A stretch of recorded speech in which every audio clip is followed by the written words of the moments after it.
आज हम लोग क्लास 7th कठपुतली भवानी प्रसाद मिश्र के द्वारा जो रचित है उसको समझेंगे। इस कविता को जो CBSE वसंत NCERT में प्रिस्क्राइब्ड है।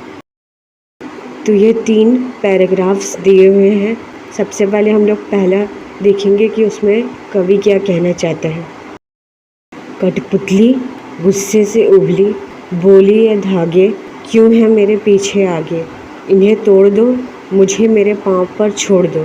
इस पैराग्राफ में जो है कवि ये बोल रहे हैं कि कठपुतली बोलती है, गुस्से से बोलती है कि ये धागे आगे पीछे क्यों बंधे हुए हैं। वो सवाल उठाती है और बोलती है कि इन्हें तोड़ दो, मुझे मेरे पाँवों पर छोड़ दो, मुझे मेरे पाँव पर छोड़ दो ताकि मैं चल सकूं।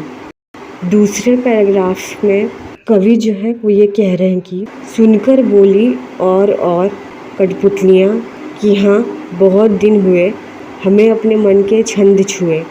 इस पैराग्राफ में जो पहली कठपुतली सवाल उठाती है कि उसे आज़ाद होना है, तो सुनकर उसकी और भी जो जितने भी कठपुतलियाँ होती हैं वो भी हाँ में मिलाती हैं, बोलते हैं कि हाँ हमें बहुत दिन हुए हैं अपने मन के छंद छुए। मतलब अपने मन की करना वो चाहती हैं, अपने मन से अपने लिए वो जीना चाहती हैं। तो इस पैराग्राफ में यही है कि बाकी सारी कठपुतलियाँ भी उसके साथ खड़ी हो जाती हैं आज़ाद होने के लिए।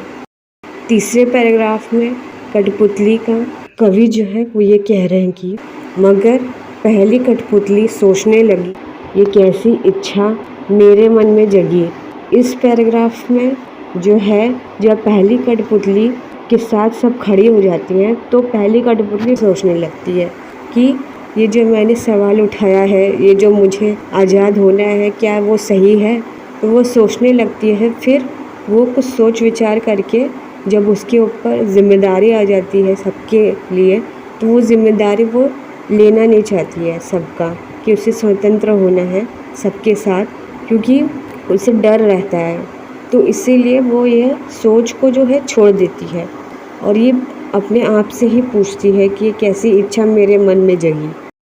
तो इस तीनों पैराग्राफ में कवि जो है बस वो यही बोल रहे हैं कि कठपुतली के मन में क्या उलझन पैदा होती है और वो सवाल उठाती है और फिर उन सवालों को वो अपने से ही जवाब दे करके ख़त्म कर देती है।